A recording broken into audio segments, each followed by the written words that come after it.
하나님께서 아담과 하와를 지으셨죠. 그러한 인생들을 보시고 정말 보시기에 좋았다, 심히 좋았다라고 이야기하십니다. 그러나 아담과 하와의 범죄함, 또 아담의 후손들의 그 범죄함으로 인해서 하나님께서 우리 인생을 평가하실 때 악하다라고 평가를 하십니다. 악하다. 이 악하다라는 히브리어는 라예요. 라. 이 라라는 단어는 사악하다, 사특하다 뭐 그런 의미들이 있어요. 그냥 단순히 어떤 뭐 좀 양심이 없는 그런 정도의 문제가 아니라 그러니까 너무 인간으로서는 할 수 없고 해서는 안 되는 그런 일들을 너무 자연스럽게 행하는 것을 라라는 이 악함으로 이야기하시거든요. 이 악함에 대해 하나님이 말씀하실 때 창세기 6장에 보면 노아 시대에 대한 이야기를 하나님 하셔요. 그리고 7장, 8장에 이어서 그 노아 시대를 하나님이 물로 심판하시는 것에 대한 이야기를 하십니다. 하나님께서 우리 인생을 평가하실 때 악하다. 그런데 여기 6장 5절 6절에 나와 있는 것처럼 마음으로 생각하는 모든 계획이 항상 악할 뿐임을 보시고, 그리고 창세기 8장 21절 말씀처럼 이는 사람의 마음이 계획하는 바가 어려서부터 악하더라. 그러니까 우리 인간이 하나님의 은혜로 인해서 지음을 받고 하나님의 은혜에 의하여 에덴 동산으로 옮겨져서 그 완벽한 곳에서 살아가게 되었음에도 불구하고 하나님의 말씀을 듣지 아니하고 하나님을 저버리는 그 인생들에 대해 하나님이 악하다라고 말씀하시는 거죠. 그것도 항상, 그것도 어려서부터. 그래서 하나님은 홍수로 악한 우리 인생을 심판하셔서 그들의 죄에 대한 분명한 책임을 물으시죠. 그런데 그 책임을 물으시고 난 이후에 8장 21절 말미에 뭐라고 되어 있습니까? 하나님께서 다시는 그것을 심판하지 않겠다. 모든 생물을 물로 심판하지 아니하시겠다라고 이야기하셔요. 그러면서 8장 22절에 우리 말씀을 한번 같이 읽어봅시다. 시작. 땅이 있을 동안에는 심음과 거둠과 추위와 더위와 여름과 겨울과 낮과 밤이 쉬지 아니하리라. 아멘. 항상 어렸을 때부터 생각하는 모든 것이 악한데, 그래서 하나님이 홍수로 심판을 하셨잖아요. 그 심판하시고 난 이후에 하나님이 다시 동일하게 이 물로서 심판하지 아니하시겠다라고 이야기하시면서 8장 22절에 이야기를 하시는 거예요. 땅이 있을 동안에는 심음, 거둠, 추위, 더위, 여름, 겨울, 낮, 밤낮이 쉬지 아니하고 계속 이렇게 일어나게 될 것이다 라고 이야기하셔요. 이 8장 22절, 창세기 8장 22절 말씀을 두 가지 관점으로 이해를 해볼 수 있습니다. 첫 번째 관점은 대부분의 많은 학자들이나 주석에도 그렇게 이야기해요. 첫 번째 관점은 하나님께서 우리 인생을 사랑하시는 것에 대한 그 표현으로서 이야기를 해요. 그러니까 하나님이 우리 인생을 사랑하시니까 다시는 물로 심판하지 아니하시겠고 하나님이 이렇게 하시겠다라고 하는 것으로 바라보는 관점이에요.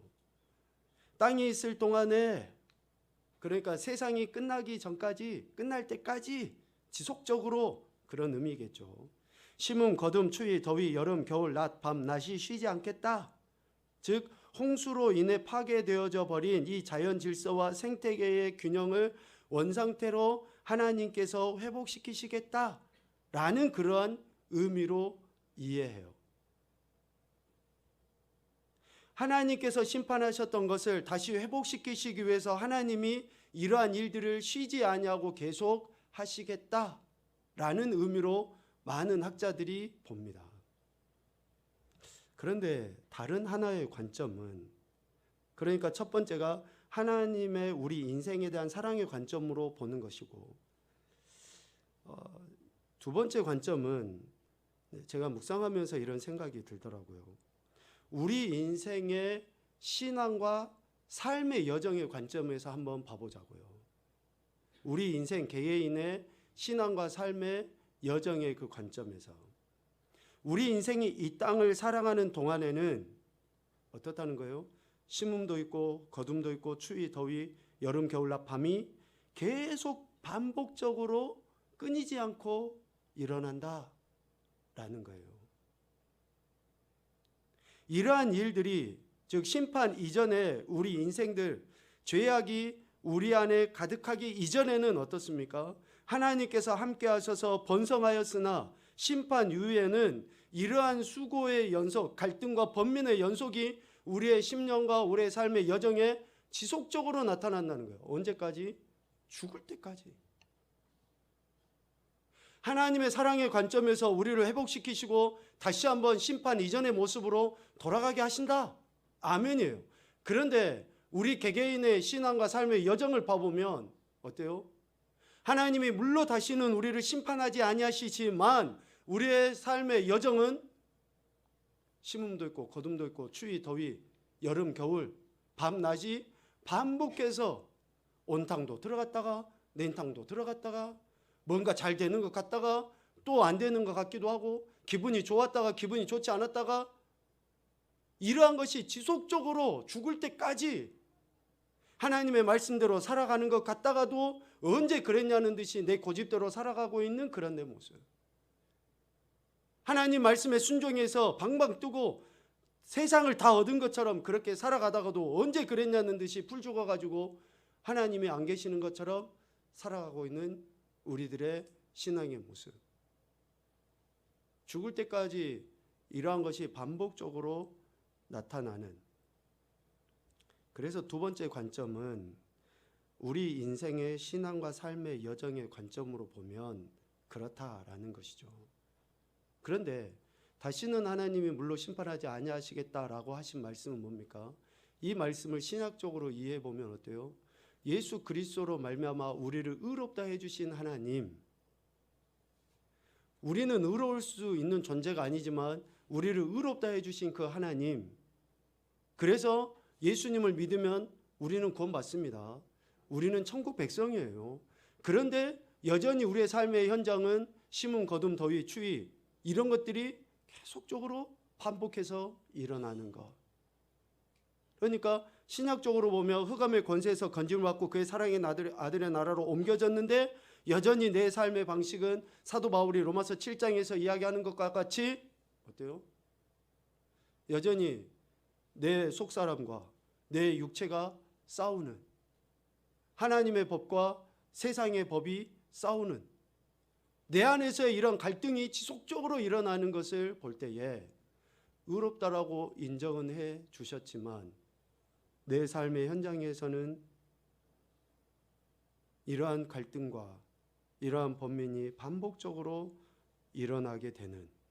그래서 로마서 7장 22절 23절에 사도 바울이 표현하는 것처럼 내 속사람으로는 하나님의 법을 즐거워하지만 내 지체 속에 한 다른 법이 내 마음의 법과 싸워서 내 지체 속에 있는 죄의 법으로 자꾸 나를 사로잡아 가는구나. 이러한 번민이 지속적으로 내게 일어나게 하는구나 라고 하면서 7장 24절에 오호라 라는 그러한 한탄과 탄식으로 하나님 앞에 자기 자신을 내어드리는 것을 보게 되죠. 지난 시간에도 이야기했지만 이 오호라라는 한탄과 탄식은 단순히 뭐 마음의 가책 정도의 문제가 아닙니다. 자신의 그러한 무능력을 알고 인정하는 깨달음의 외침이죠. 우리 인생 하나님 앞에 아무것도 아니다라고 하는 어쩌면 그 겸손함의 표현 아니겠습니까? 교만한 자는 물리치지만 겸손한 자에게 하나님이 은혜를 주신다고 했죠. 성경의 모든 역사 흐름에 두 가지 아닙니까? 겸손한 자에게 은혜를 주시고 교만한 자를 물리치시는 그 하나님의 역사가 기록된 거 아니냐고요. 바울은 이러한 자신의 그 모습 속에 겸손해지기 위하여 하나님 앞에 호소하고 한탄하는 거죠. 자신의 죄로부터 건져주실 이가 오직 하나님이신 예수 그리스도 그분밖에 없다라고 하는 그 신앙의 고백. 여러분, 왜 우리가 하나님을 신뢰하지 못합니까? 예수님을 입술로는 내 구원자라고 이야기하지만 왜 삶 현장에서는 그분의 명령을 귀담아 듣지 않고 여전히 세상의 소리에 반응을 보이기가 쉽습니까? 우리가 예수님이 내 영혼 구원하셨다라고 하는 것에 대해서는 어때요? 믿고 인정한다고 해요. 그런데 내 삶의 구원자가 예수님이신 것은 우리가 제대로 신뢰를 하지 않는 거예요. 그러니까 돈이 있어야지 구원해 주지. 줄이 있어야지 내가 출세하지. 하나님이 내 삶의 진정한 구원자, 영과 육의 구원자 되신다라는 그 확신이 없으니까 어때요? 여전히 우리는 하나님 말씀 의지하기보다는 세상의 것을 추구하고, 그래서 사도 바울은 이러한 한탄으로 하나님의 은혜를 구하며 하나님 앞에 자기 자신을 겸손히 낮추고 있는 거죠. 이러한 갈등, 이러한 번민, 오늘 저와 여러분도 여전히 이러한 것으로 고민하며 살아가고 있어요. 안 그렇다 치면 진짜 성자예요, 성자. 옛날 성자라는 여자분이 계셨는데 친구들 중에 한번 성자 있을걸요? 성자라는 그러한 칭호를 받겠지만 어느 누구도 성자일 수가 없어요. 이런 사람일 수가 없어요. 그래서 오늘 로마서 8장 1절과 2절에 이렇게 혼돈과 공허와 또 흑암과 갈등과 번뇌 속에 있는 예수 그리스도를 믿는 그에게, 오늘 우리에게 하나님께서 사도 바울의 입술을 통해서 이야기를 해주는 거예요. 8장 1절 2절 말씀 같이 읽겠습니다. 시작. 그러므로 이제 그리스도 예수 안에 있는 자에게는 결코 정죄함이 없나니 이는 그리스도 예수 안에 있는 생명의 법이 죄와 사망의 법에서 너희를 나가였습니다. 아멘. 여기서 정죄함이 없다라는 말은 뭐예요? 정죄함이 없다. 네가 죄인이야, 이 나쁜 놈이야, 이게 이야기 아니에요. 실족하지 아니하게 하시는 거예요. 실족하지 아니하게. 예수 그리스도 안에 있는 오늘 우리들에게는 여전히 우리의 육의 생각들이 많아서 거기에서 따라 살기도 쉬워요. 그런데 하나님께서는 우리를 그렇게 실족시키지 않으셔요. 누가 우리를 실족시킵니까? 사탄 원수마귀가 끊임없이 우리를 실족시키고 넘어뜨리는 거예요. 그러나 하나님 아버지는, 즉 사망과 죄의 법에서 우리를 해방시키신 생명과 성령의 법으로 역사하시는 하나님은 우리를 결코 실족시키지 않습니다. 그래서 낙담은 사탄이 우리에게 주는 거예요. 절망과 좌절은 사탄이 주는 거예요. 죄와 사망의 법이 그렇게 하는 거예요. 그래서 오늘 우리가 예수 그리스도 안에서 정죄함이 없다, 실족하지 않는다, 진정한 자유를 누릴 수 있다, 이것은 그리스도인에게 주신 특별한 은혜예요. 특별한 은혜. 세상 사람들은 그러지를 못해요. 저들도 우리하고 똑같이 갈등하고 번민하고 내가 좀 더 착하게 살아야 되는데 이렇게 해요. 그러나 그들이 착하게 살아야 되는데 이 차원하고 오늘 우리가 예수 그리스도 안에서 느끼는 이 양심의 가책하고는 차원이 달라요. 우리가 내 개인의 생각으로 하는 게 아니라 생명의 성령의 법이 우리가 그렇게 사는 것을 용납지 아니하시니까 우리 안에서 이런 갈등이 있고 번민이 있고 그런 거예요. 그래서 우리가 예수 그리스도 안에서 그리스도인으로서 이 진정한 자유를 누리고 또 우리가 싸워야 할, 거쳐야 할 이 과정을 오늘 로마서 8장에서는 크게 두 가지로 이야기를 해요. 두 가지로. 다시 말하면 우리가 그리스도 안에서 자유를 누리기 위해서 이 두 가지의 확신이 있어야 된다는 거예요. 두 가지의 확신이. 어쩌보면 믿음이라고도 표현하겠지만 확신이라는 단어로 써봅시다. 첫 번째 확신은 뭐냐? 생명의 성령의 법이 나를 죄와 사망의 법에서 해방하였음을 확신하는 거예요. 나를 죄와 사망의 법에서 생명의 성령의 법이 나를 해방시키셨다 라는 것을 확신하는 거예요. 감옥에서 출소했는데도 불구하고 자기가 집에 누워도 여전히 지금까지 자기가 살았던 깜빵인 것처럼 생각한다. 얼마나 불행해요. 그러면서 현관문도 못 열어. 문 다 열려져 있는데 도망가면 안 된다는 생각에 사로잡혀서 얼마나 불행합니까?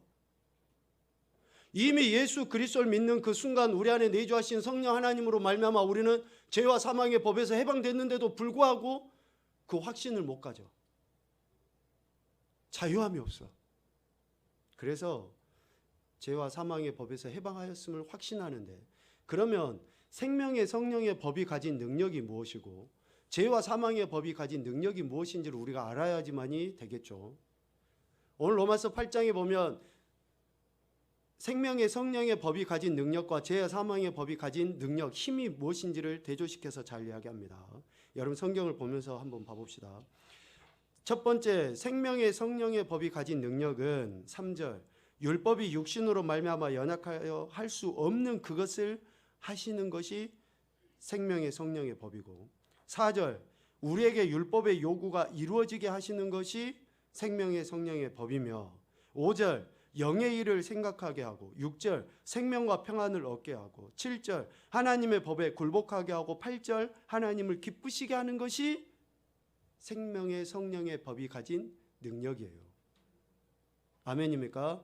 생명의 성령의 법이 내 안에 있으면 우리는 8절, 7절, 6절, 5절, 4절, 3절에 그런 삶을 살아내지게 돼 있어요. 성령님이 우리 안에서 그렇게 역사하시니까 생명의 성령의 법, 곧 예수 그리스도께서 성취하신 구속의 원리를 우리에게 나타내 주시는 그 성령 하나님의 은혜에 의하여 우리는 하나님을 기쁘시게 하고 하나님의 뜻에 굴복하게 되고 생명과 평안을 얻어서 영의 일을 생각하고 하나님 말씀이 요구하시는 대로 삶을 살아가게 되며 우리 인간의 힘으로 할 수 없는 것까지 하게 되는 8절, 7절, 6절, 5절, 4절, 3절을 뒤로 한번 봐보세요, 여러분.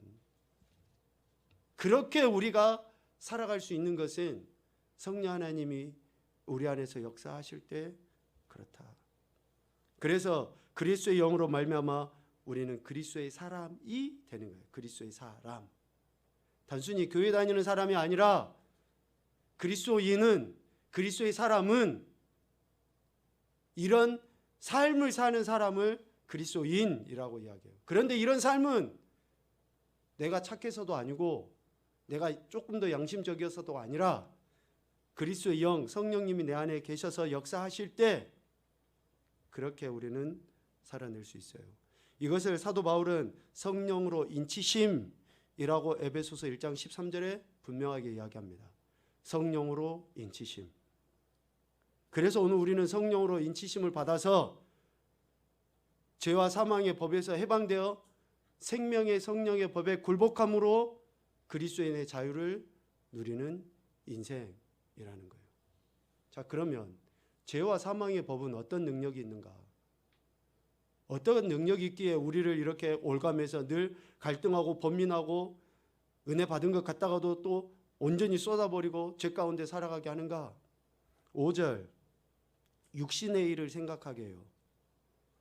6절, 육신의 생각으로 사망에 이르게 됩니다. 7절, 육신의 생각으로 하나님과 원수되게 해요. 8절, 하나님을 기쁘시게 할 수 없게 됩니다. 죄와 사망의 법은 육신의 일을 생각해서 사망에 이르게 하고 결국 하나님과 원수되어져서 하나님을 기쁘시게 할 수 없는 그러한 5절, 6절, 7절, 8절의 삶이 되게 만들어요. 죄와 사망의 법이. 그래서 죄와 사망의 법은 우리 인생이 하나님의 법, 즉 생명의 성령의 법에 기대하는 것을, 생명의 성령의 법이 기대하는 것을 행하지 못하도록 계속 방해해요. 그리고 억압하고 회방하고. 그게 외적인 환경이 아니에요. 외적인 사람의 모습이 아닙니다. 내 안에서 지속적으로 그러한 것들이 일어나요. 그래서 하나님 법에 굴복하지 못하게 하는. 그 사도 바울은 갈라디아서 5장 19절부터 21절 전반부까지 육체의 일은 분명하다라고 이야기했잖아요. 우리가 이러한 일을 행하면 어때요? 결국은 하나님을 기쁘시게 할 수 없어요. 이 말씀 우리 같이 크게 읽어봅시다. 시작.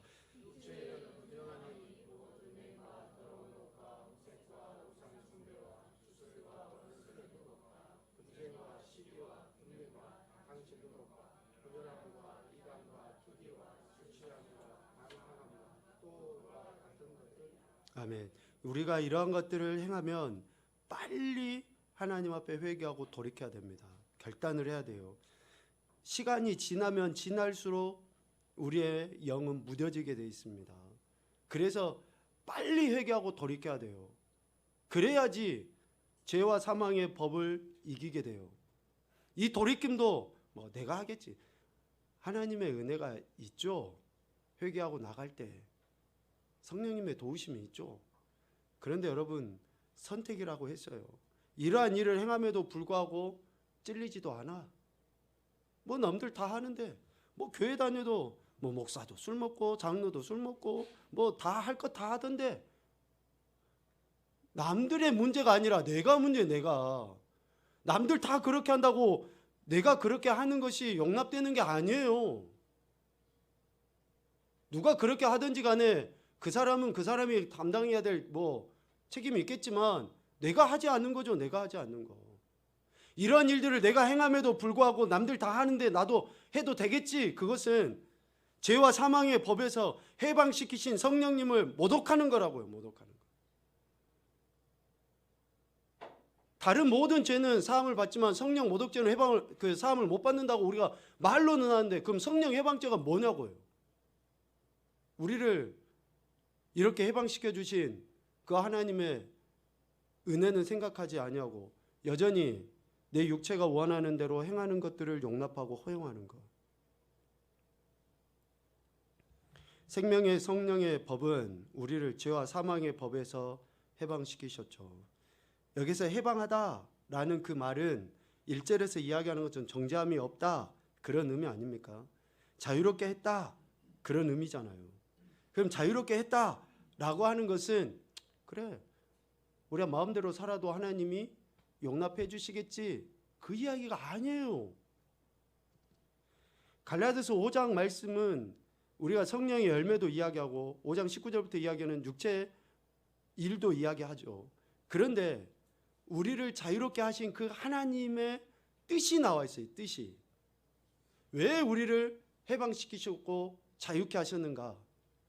갈라디아서 5장 13절입니다. 보죠. 시작. 형제들아, 너희가 자유를 위하여 부르심을 입었으나 그러나 그 자유로 육체의 기회를 삼지 말고 오직 사랑으로 서로 종노릇 하라. 아멘. 왜 우리를 자유롭게 하셨습니까? 그것은 하나님과 이웃을 사랑하여 서로 종노릇하는 자유를 누리도록 하기 위해서 그런 거예요. 그래서 그리스도인의 진정한 자유는 뭡니까? 하나님을 사랑하여 하나님께 굴복하는 것이 자유고, 이웃을 사랑해서 아내나 남편이나 자녀들이나 또 성도들 지체들이나 심지어는 안 믿는 사람들이라 할지라도 저들을 사랑해서 내가 더 저들 앞에 겸손히 낮아지는 것이 그리스도인이 자유를 누리는 거예요. 자유를 누리는. 그래서 첫 번째는 생명의 성령의 법이 죄와 사망의 법에서 나를 해방하였다라는 그 확신을 갖고 살아가야지만이 이 진정한 자유를 누릴 수 있고요. 두 번째는 예수 그리스도 안에 있음을 확신하는 거예요. 다시 말하면 그리스도가 내 안에 계시고 내가 그리스도 안에 있음을 확신할 때에 그리스도인으로서의 이 자유를 누리게 돼요. 우리가 흔히 그 이야기 하잖아요. 하나님은 무소부재하신 분이시다. 그리고 내가 늘 하나님 앞에 있다. 이런 이야기를 해요. 그런데 진짜 그것을 의식하면서 살아가고 있는가? 매 순간순간 내가 하나님 앞에 그리스도께서 내 안에 계시고 내가 그리스도 안에 있는 그런 존재로 살아가고 있는가? 예배당 안에 나와서 손 들고 찬양하고 기도하고 예배할 때는 하나님이 내 안에 계시고 내가 그리스도 안에 있는 것처럼 느껴지지만 세상 한가운데 나가서 어떤 사업을 할 때라든지 장사를 할 때라든지 내 이권과 관련됐었을 때 내가 진짜 그리스도가 내 안에 있고 내가 그리스도 안에 있는 것처럼 살아가고 있는가? 이것을 우리가 별개로 여겨버리니까 교회 안에서는 다 거룩한 것 같은데 세상에 나가서는 어때요? 그리스도인은 계시지 않고 나만 있고 그리스도의 방식대로 하지 않냐고 세상의 방식대로 다 해나가는, 언제 어디서나 그리스도가 내 안에 계신 것을 내가 확신한다 그러면 어때요? 어쩌면 지금처럼은 안 하겠죠. 그리스도가 지금 보고 계시고 그리스도가 지금 나를 꿰뚫어 보고 계시는데 내가 어떻게 쉽게 남에게 사기를 치고 거짓말을 합니까? 사랑하는 가족에게 어떻게 해코지를 합니까? 여러분 어떻게 그런 일을 할 수 있냐고요? 일면식도 없는 그 여자를 어떻게 폭행을 하고 죽이기까지 할 수 있냐고요? 어떻게? 그 사람이 예수를 안 믿으니까? 근데 여러분 범죄자들 한 번도 교회 안 나가본 사람 아마 없을 거예요. 미안하지만 우리가 다 그러한 잠재적인 범죄자들 아닙니까? 드러나게 되는, 앞으로 드러날 그리스도가 내 안에 계심을 확신하지 않는 거예요. 그러니까 자유를 못 누려. 여러분 주님이 우리를 보고 계시면 우리가 막 불편하고 주님 보고 계신데 찔리는데, 여러분 이 생각 때문에 우리가 자유를 못 누립니까? 아니에요. 주님이 보고 계시면은 우리가 죄를 짓지 아니함으로 자유를 누릴 수 있는데 주님이 보고 계신다는 생각을 하지 않으니까 죄를 짓고 죄 짓고 나서 어때요? 오늘도 넘어졌다. 이런 안타까운 일들이 계속 반복적으로 일어나는 거죠. 그리스도 안에 있다, 그리스도께서 우리 안에 계신다라고 하는 그 말을 학자들이 크게 세 가지로 이야기합니다. 그러나 우리 칼빈주의나 또 우리 개신교에서는 이렇게 이야기해요. 예수 그리스도의 통치를 이야기해요. 통치. 그리스도가 우리 안에 계신다라고 하는 것은 생명을 주시기 위함이다. 여러 가지도 표현하지만 결국은 그분이 나를 다스리고 통치하신다는 것을 이야기해요. 내가 그분의 통치를 받으면 자유를 누릴 수 있는데 그분의 통치를 거절하니까 자유를 못 누리는 거예요. 여러분 말씀과 기도로 예수님의 통치를 받으셔야지 됩니다. 그분의 통치를 받아야지만이 자유로워요. 아이들이 언제 평안하고 자유를 누립니까? 엄마 아빠 말에 귀를 기울여 듣고 순종할 때 자유를 누려요. 지들이 고집대로 해봐요. 그런데 엄마 눈치를 보느라고 자유를 못 누려요. 오나 군대 가서 순종해야지 자유를 누린다. 네 고집대로 상사에게 불순종하면 힘들 거야. 우리가 그리스도인으로서 십자가 군병으로서 그리스도의 명령에 그리스도께서 우리 안에서 통치하고 다스리실 때 우리는 뭐만 있어야 돼요? 예만 있어야 돼요. 예만. 그런데 내 생각하고 다르고 내 경험하고 다르고, 여러분 그거는 미안하지만 주님 믿는 게 아니에요. 내가 주님의 쫄병이 돼야지 주님이 나의 쫄병처럼 여기고 내가 생각하는 대로 되는 것이 제대로 된 겁니까? 아니에요. 주님의 통치하심을 우리가 받는 것이 진정한 자유를 누리는 것인데, 하나님이 어떤 분이신지 우리가 입술로 이야기하잖아요. 그런데 하나님은 지금 내 형편 모르셔, 내 감정 상황 모르셔 라고 하나님을 뒷전해놓고 내가 마음대로 그렇게 살아가는 거예요. 그리스도 안에 있을 때 우리는 9절에 이야기하는 것처럼 그리스도의 사람이 됩니다. 10절에 이야기하는 것처럼 진짜 살아있는 존재가 되는 거예요. 11절에 이야기하는 것처럼 우리의 영뿐만 아니라 죽을 몸도 살아나게 되는 거예요. 이 은혜와 축복은 그리스도인들에게 주시는 그 어떤 것과도 비교할 수 없는 최상의 축복이에요. 이거는 자유를 누린 사람만이 알아요. 자유를 누린 사람만이. 그래서 오늘 본문 말미에 이야기하는 것처럼 예수 그리스도로 그리스도 안에 있는 자들이 성령 하나님의 인치심으로 말미암아 우리가 자녀고 상속자가 되었고, 자녀고 상속자면 또 그와 함께 고난도 받아야 된다라고 하는 그 이야기를 하고 있는 겁니다. 고난은 단순히 갈등 정도의 문제가 아니에요. 진정한 자유를 누리기 위해서 예수 그리스도께서 행하신 것 같은 그런 삶의 태도를 우리가 살아가야 한다라는 것을 이야기합니다. 생명의 성령의 법이 죄와 사망의 법에서 우리를 해방시키신 그 자유를 우리가 이 땅에서 누리고 하나님 나라를 유업으로 받은 상속자로서의 그 영원한 삶을 살아가는 것은 지금 이 순간 그리스도의 통치 가운데 굴복하는 방법밖에 없습니다. 그리스도의 통치에 굴복할 때에 우리는 이 진정한 자유를 누리며 살아가게 돼요. 여러분, 이번 한 주간도 치열하게 우리가 싸워야 될 겁니다. 그러나 그때그때마다 하나님 말씀 생각해서 그 말씀에 순종함으로 말미암아 생명의 성령의 법이 우리를 주장하시는 그 은혜 속에 하나님의 영광을 나타내시고 참된 자유를 누리시는 귀하고 복된 인생들이 되시기를 주님의 이름으로 축복합니다. 아멘.